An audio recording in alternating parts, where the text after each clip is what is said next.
오직 십자가로 자랑한다는 제목으로 오늘 말씀을 나누도록 하겠습니다.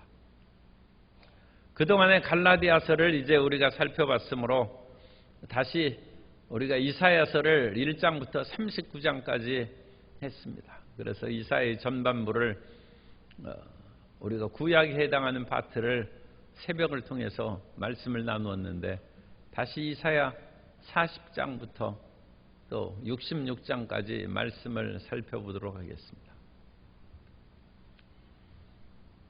이스라엘 백성들이 포로로 붙잡혀가서 고통을 당하고 있다가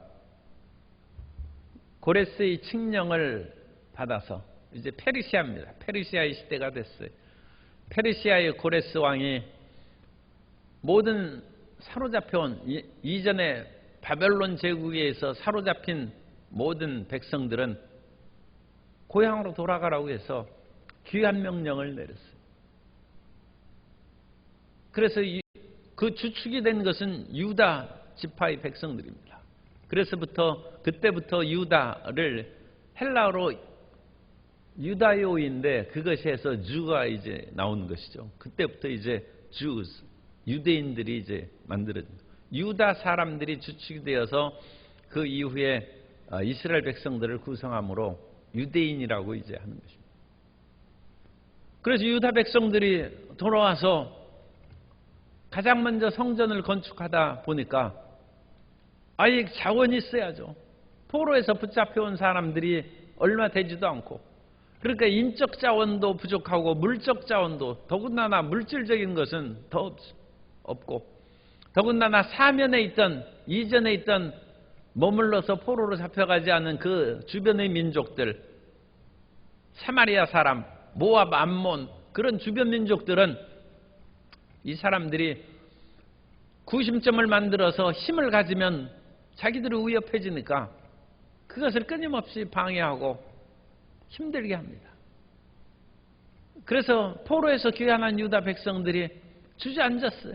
성전 건축하는 것을 중단하고 주저앉았고 그 후로부터 한 15년의 세월이 그냥 지나갔습니다. 그때 학개와 스게라 선지자가 일어나서 우리가 스가랴서 4장 6절 이하에 있는 그런 말씀입니다.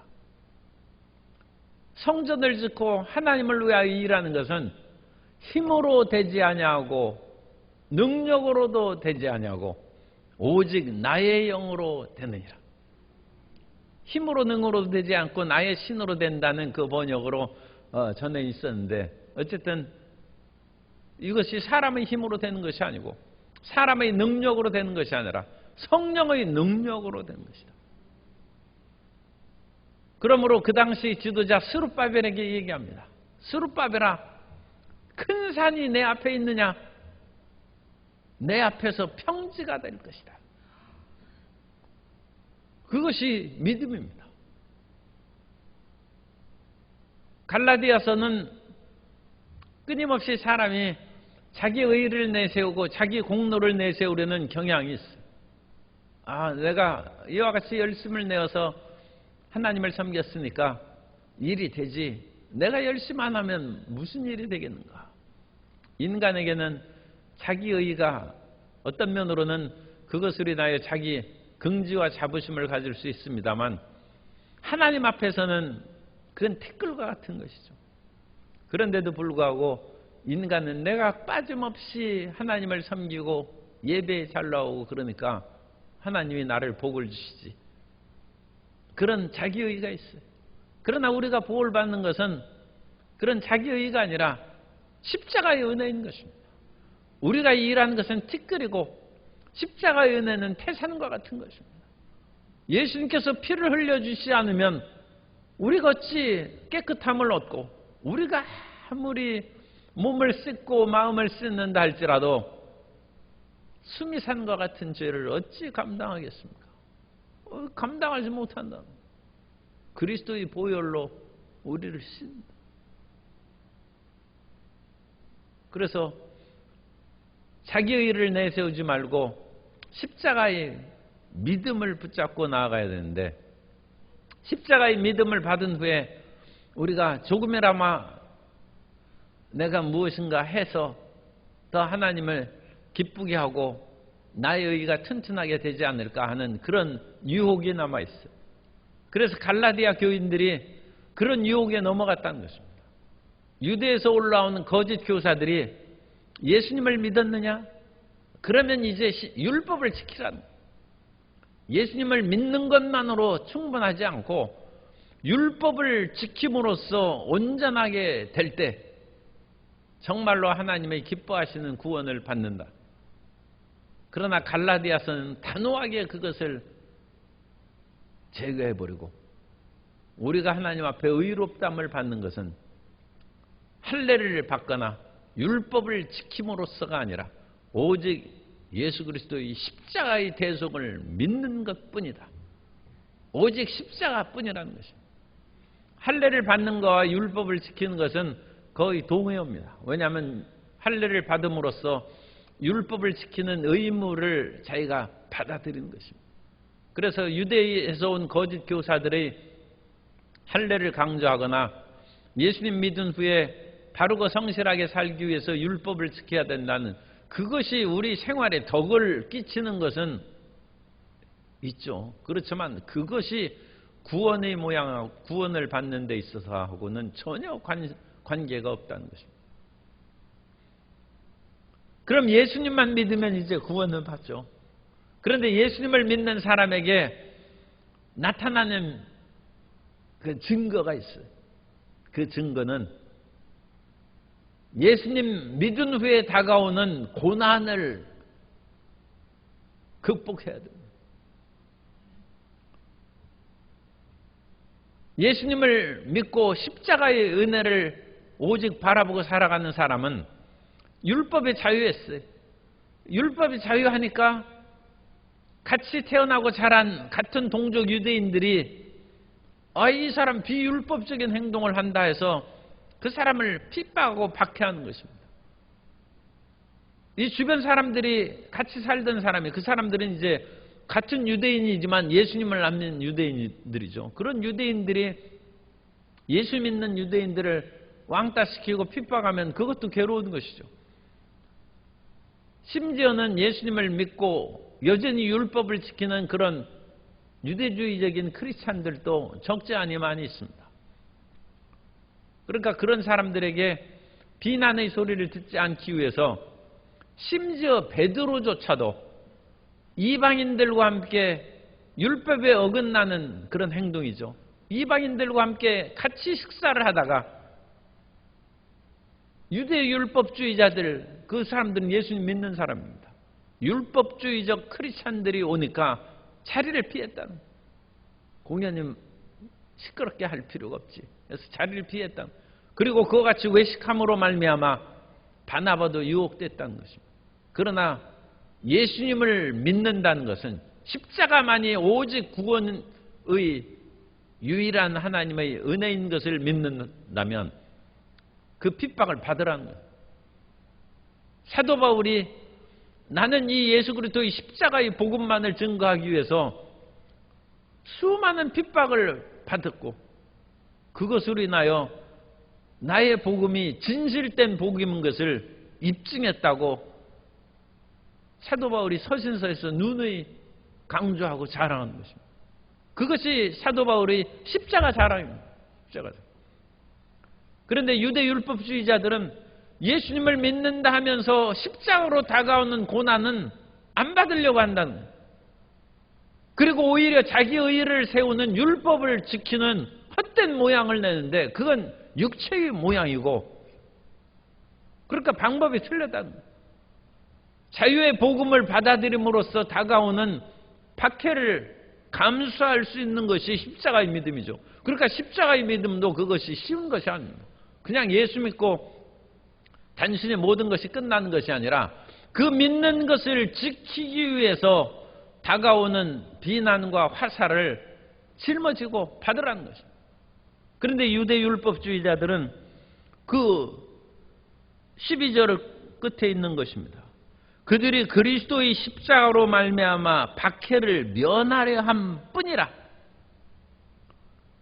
그러니까 율법을 지키는 것은 이런 박해를 면하려 하기 위해서 모양만 내는 것이고 그야말로 그런 지키는 신용만 하는 것이라는 거예요. 그들이 진실되이 율법을 지킬 마음도 없다는 것입니다. 왜 없느냐? 13절에 있지 않습니까? 할례를 받은 그들이라도 스스로 율법은 지키지 아니한다고 분명히 사도 바울이 얘기해요. 그들이 진실로 율법을 지키려고 하는 것이 아니라 다만 다른 사람들이 저 사람 율법 지킨다 그런 것으로 그냥 인정해 줘가지고 예수 십자가를 믿는 그것만을 강조함으로 사도 바울은 핍박을 받는데 그 사람들은 그런 핍박을 면하려는 일종의 거짓된 신앙이죠.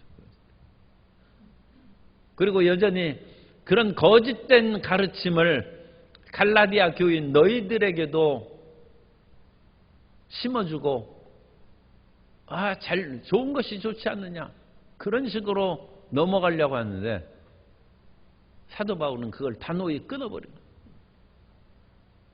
십자가로 구원을 받았으면 분명히 그것을 드러내고 지켜야지 다른 데서는 십자가의 구원을 플러스 율법을 지키는 것처럼 포장하지 말라는 것입니다. 우리는 오직 예수 그리스도의 십자가 대속의 은혜밖에 없음을 믿습니다. 그거 붙잡고 나가라. 그리고 우리가 사람들하고의 그런 화합과 조화를 이루는 그것도 굉장히 중요한 것입니다만 화합과 조화라는 이름으로 믿음의 근본을 퇴색시키거나 변질시키는 위험이 있는 것은 그건 단호히 거부해요. 이렇게 해도 좋고 저렇게 해도 좋은 것은 우리가 그건 상대방을 인정하고 받아들여야죠. 그러나 근원적인 것에 있어서는 그건 타협할 수 없습니다. 그럼 근원적인 것을 거절하면 어떡하느냐? 그것이 순교입니다. 근원적인 믿음을 위해서는 그거 붙잡고 죽으라는 것입니다. 그것이 십자가의 죽음입니다. 예수님께서도 타협하지 아니하고 십자가에 못 박혀 피를 흘리셨습니다. 하나님께서 웬만했으면 인생을 대충 해가지고 어찌 하나님이 죽기까지 하면서 인간의 죄를 용서하시겠습니까? 다른 방법이 없다는 것이죠. 그렇다면 우리도 구원받는 길은 다른 방법이 없다는 것입니다. 십자가에서 우리가 죽는 것밖에 다른 방법이 없다는 것입니다. 어떤 사람이 꿈을 꿨는데 착한 일을 할 때마다 하늘로 올라가는 사닥다리가 하나씩 계단이 생긴. 그걸 보고 꿈속에서 어찌나 기분이 좋은지 더 많이 착한 일을 하고 선행하고 구제하고 사닥다리가 막 자라기 시작했어요. 그래가지고 사닥다리가 하늘이 구름을 뚫고 이제 천국을 올라갈 수 있나 보다 해가지고 꿈속에서 그 사닥다리를 착착착 해서 올라가는데 구름 속으로 이렇게 들어갔을 때 하늘에서 음성이 들어왔어요. 그리스도 예외에 다른 길로 오는 자는 도적이요 강도니라. 그런 음성이 들려가지고 화급히 사닥다리를 내려와가지고 그리스도의 십자가를 붙잡았다는 그런 이야기가 있습니다. 인간이 웬만큼 해서 거기 구름까지 올라가야 지구 대기권도 못 벗어났는데 천국을 어찌 올라가겠습니까만 그래도 사람들은 자기의 사닥다리를 그렇게 한 계단 한 계단 만들어서 가는 그런 경향이 있습니다. 그러나 그런 모양을 우리는 유혹받지 아니하고 오직 우리 모든 영혼을 새롭게 하는 것은 그리스도 예수의 은혜인 것을 우리가 믿고 전진해 나아가야 될 줄로 믿습니다.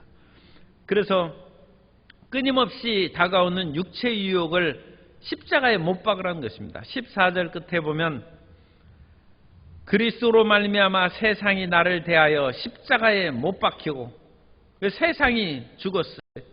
내가 또한 세상에 대하여 그러하니라. 그래서 우리가 항상 읽고 우리가 잘 아는 것은 갈라디아서 2장 20절입니다. 갈라디아서 2장 20절에 보면 내가 그리스도와 함께 십자가에 못 박혔나니 그런즉 이제는 내가 사는 것이 아니요 오직 내 안에 그리스도께서 사시는 것이라. 이제 내가 육체 가운데 사는 것은 나를 사랑하사 나를 위하여 자기 자신을 버리신 하나님의 아들을 믿는 믿음 안에서 사는 것이라. 그래서 우리가 육체의 모든 것은 십자가에 못 박혀서 죽어야 된다. 우리는 죽었다. 그리고 이제 우리가 산 것은 누구든지 그리스도 예수 안에 있으면 새로운 피조물이라. 이전 것은 지나갔으니 보라 새 것이 되었더라. 우리는 예수 그리스도 안에서 다시 태어난 것입니다. 그리고 육체에 대해서 죽고 십자가의 은혜를 통해서 우리가 새롭게 태어난 것입니다. 그리고 십자가를 통하여 새롭게 태어난 사람은 이제 따라가는 길이 달라요. 우리가 육체에 있을 때는 육체의 오감을 따라 살아가는 것입니다. 그래서 육신의 정욕과 안목의 정욕과 이생의 사랑은 육체의 오감에 아담과 하와가 이제 구체적으로는 실제로는 하와입니다만 하와가 선악을 알게 하는 나무 열매를 보니 먹음직도 하고 보암직도 하고 지혜롭게 할 만큼 탐스럽지도 한지라. 하와가 자기 육체의 오감을 통하여 정욕을 인하여 판단을 내리고 선악을 알게 하는 나무 열매를 먹고 결국 죄를 짓고 죽고 말았습니다. 육체의 길입니다. 육체로 따라가면 사람. 그러나 이 육체가 우리는 못 고칩니다. 육체는 못 고칩니다. 사람은 죽을 때까지 정욕이 끊어지지 않냐고, 죽을 때까지 자기 자랑이 끊어지지 않습니다. 사람은 그게 일종의 자존심일 수도 있는데 자기 그런 내세우는 것은 절대 안 끊어집니다. 그러니까 그것은 우리 스스로 못 끊고 십자가에 못 박아 죽어야 된다. 그래서 우리의 육체가 십자가에 못 박혀 죽고, 그럼 죽었는데 이제 우리는 없어지니? 아닙니다. 예수님의 은혜로 다시 새롭게 새로운 피조물로 태어났다. 그래서 새로운 피조물은 이제는 무엇을 쫓아 삽니까? 육체의 오감을 따라 사는 것이 아니라 성령의 인도하심을 따라 살아갑니다. 그래서 성령께서 행하시지 않으면 난 한 발짝도 못 움직인다. 이 성령 강하게 성령파들이 하는 얘기. 이전에는 육체에 따라서 육체의 욕심을 따라서 몸을 움직였는데 내 육체가 십자가에 못 박혀 죽었은즉 이제는 난 육체의 욕심을 따라 사는 것이 아니라 성령의 인도하심을 받아 산다. 그것이 새롭게 사는 삶입니다. 성령께서 우리 마음 가운데 끊임없이 음성을 들려주시고 인도해 주신답니다. 그래서 사도 바울은 성령을 쫓아서 예루살렘에 올라가면 핍박이 다가온다 하면서도 불구하고 사람들이 가지 말라고 막 붙잡는 거예요. 거기 가면 바울이 허리띠를 갖다가 손발을 묶고 이와 같이 결박당한다.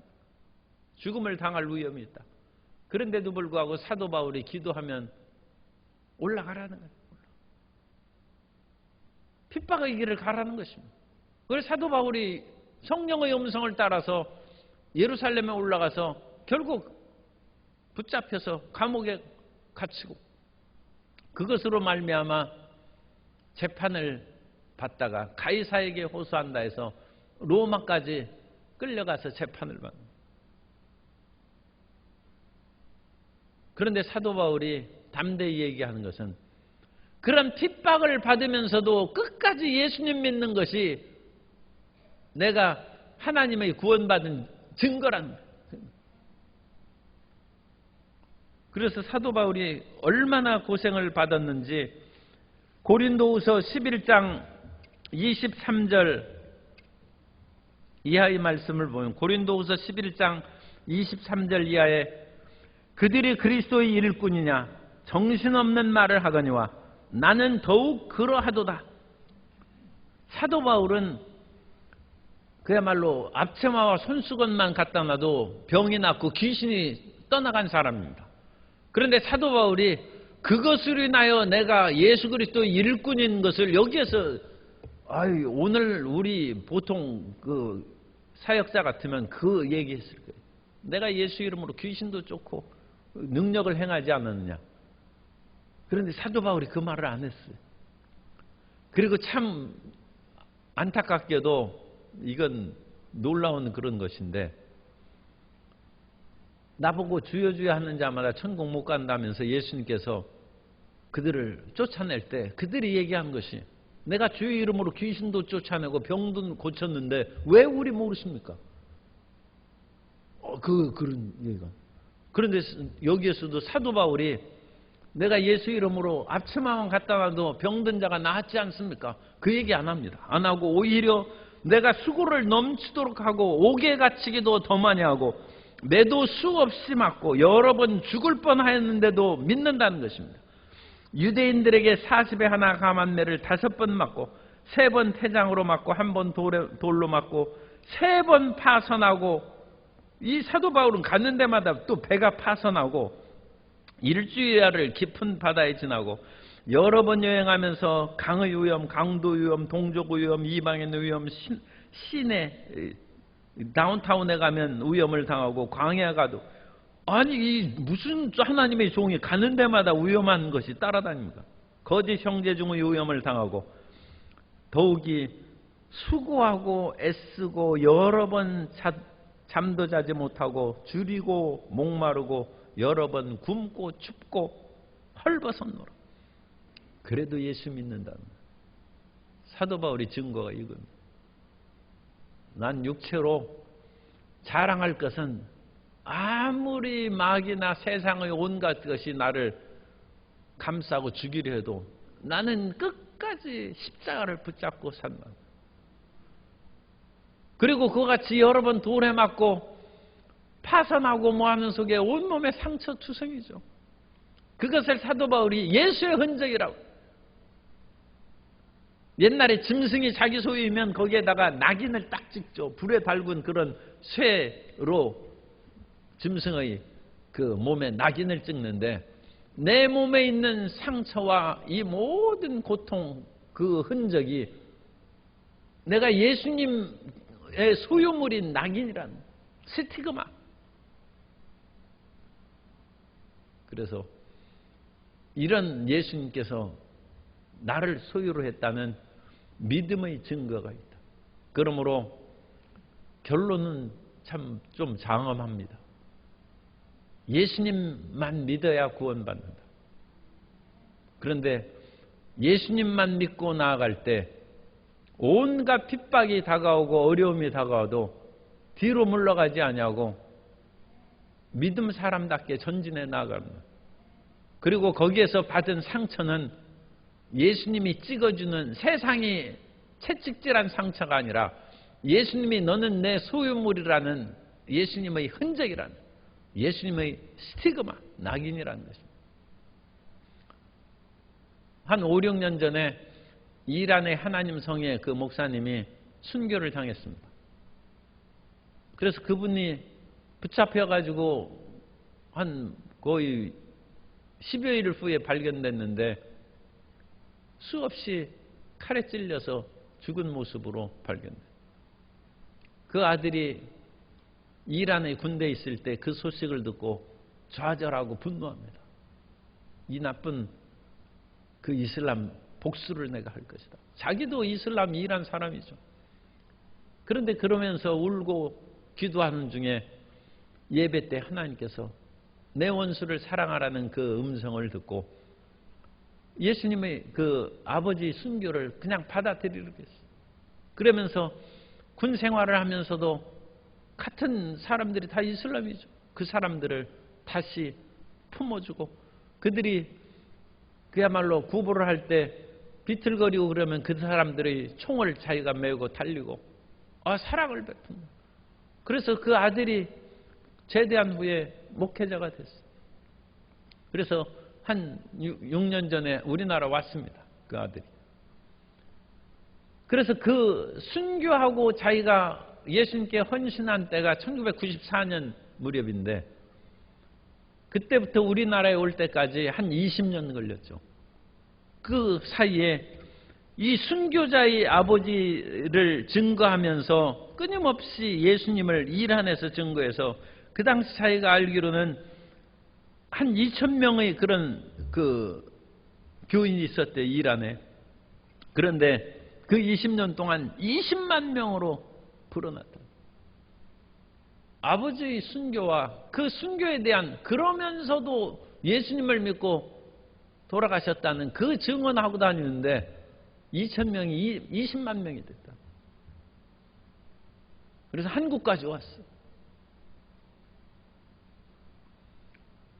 한국교회가 어렵고 힘든 코로나19의 그런 시대를 지금 3년 가까이 지냄으로써 교회 출석 수가 16%가 줄고 온라인 비대면 예배도 아예 안 드리는 교회들, 그런 것들이 한 16%가 되어서 그런 숫자로 계산하면 1만 교회가 사라졌거나 예배를 드리지 않는다.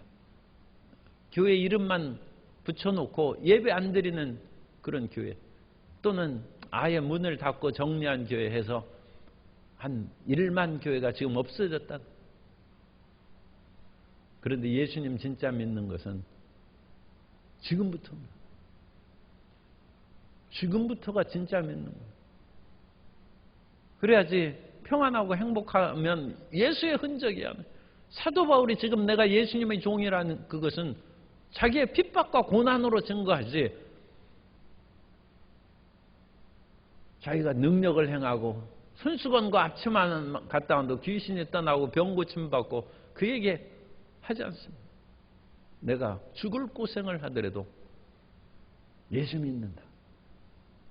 끝까지 예수님에 대한 믿음으로 전진하면 다시금 하나님께서 평화, 행복과 부흥과 풍요의 은혜를 내리시는 그 날을 주실 줄 믿습니다. 그 은혜로 전진하는 우리 모든 성도님의 삶이 되시기를 예수님 이름으로 축원합니다.